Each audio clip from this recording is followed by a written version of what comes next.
Well, there's always a bit of bluff and bluster about this event, the 100 metres, and you only have to see any big 100 metres final at a World Championships or a Commonwealth Games or an Olympic Games, and there's as much showing off going on as there is running. You've got to love the 100 metres. Yes. I mean, there is no room for mistakes whatsoever, and there we see Aaron Rogue-Serret and also Matt Davies. Aaron ended up winning in Melbourne. Matt Davies would have been a bit disappointed in Melbourne. He came fourth. I think that he'll really want to come out here tonight and make an impact in this event.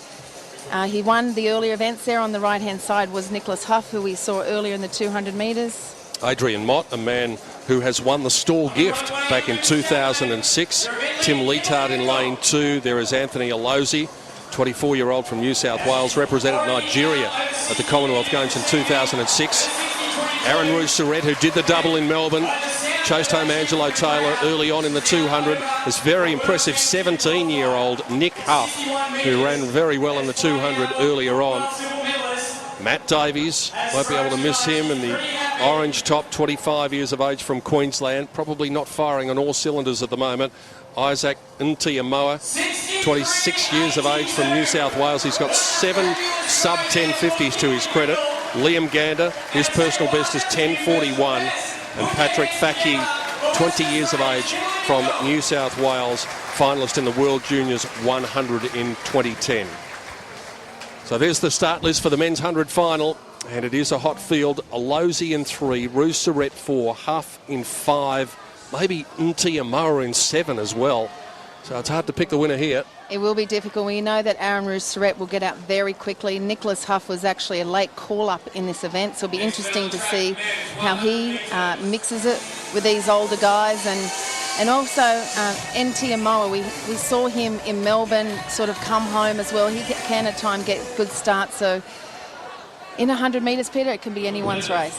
Rogue-Serret will probably have a bit of a start on Hough if what we've seen previously is anything to go on. Alozie will need to get a good start to go with Rogue-Serret. Ntiamoah will be up there and thereabouts, and he's pretty strong at the end as well. So it's a really good field in the 100 again. Rogue-Serret, the way he ran in the 200 early on to beat all bar Angelo Taylor, well, he's a pretty impressive looking physical specimen. He's not a tall man, Aaron Rogue-Serret, but as they say in racing terminology, Mel, he would have been improved by the runs in Melbourne.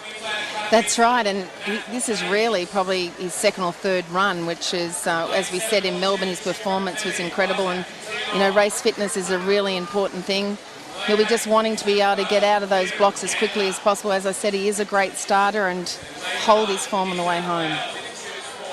And Patrick Faki completing the lineup out there in lane number 9. So we've got a stall gift winner over on the far side, Adrian Mott, who won the famous professional foot race at Central Park in 2006, and he won it with ease that year. We're looking for a time of about 10:21 in this event, because that's the World Championship qualifier, and that's ultimately what these guys would like to achieve. Can they push each other to a quick time? Rogue-Serret in 4, Alozie on the inside of him, Hough next to him in yellow.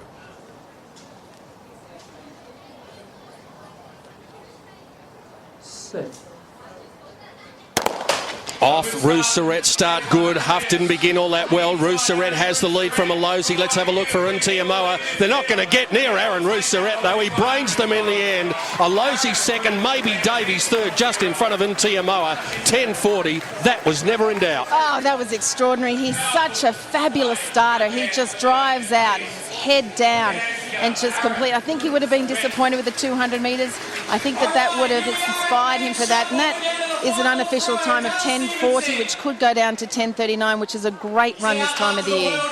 Well, I was just looking for the others out of the blocks after about 20 metres or so to see who was going to challenge Aaron Rogue-Serret, and the answer was no one. No, look at him, he's driving, his head's down. Oh, I nearly went out of the lane there, but completely head down, and just so much power that he gets off each stride. And there you can see he's concentrating hard, tensing just slightly, but that is a very good time for him. You can see that Hough got left probably 1.5 metres behind there, that very upright stance that the young man has, the 17-year-old, whereas Rogue-Serret really had the sprinter's crouch and he got up and just ran away. Alozie must have fancied his chances maybe after about 10 metres, but not really any further than that, because Rogue-Serret, very impressive. Alozie probably second just in front of Davies and Ntiamoah. David, all yours. Yeah, it's a perfectly built race, really. You got away clearly and through the middle of the race, extended that lead slightly and looked very comfortable down to the line. You must be, even times aside, must be very happy with the way you put that together. Yeah, I actually executed my race plan, but I think the 200 before helped. Yep. We had a great race there with the likes of the American and all that, but came out, executed my start, and once you do that, everything else happens. Is this where you expected to be? Are there the sort of times you want to be running, looking towards, the next few weeks, national championships, and then onwards from there? Yeah, this is only my third. I did Melbourne Grand Prix and then state champs the same weekend, and then come up here for Sydney, but we've had a pretty solid week of training still, so times are right where we want them. Right, so obviously going to Perth now and on to nationals, and World Champs is obviously the big one for all you guys, and hopefully we'll have a strong contingent there, fingers crossed. Yeah, Perth will be good. I ran my 10:17 there last year, so hopefully I can go back there and run a bit quicker and get that A qualifier and head off to Korea. We'd love to see that. Congratulations tonight. Thanks, mate. Thank you.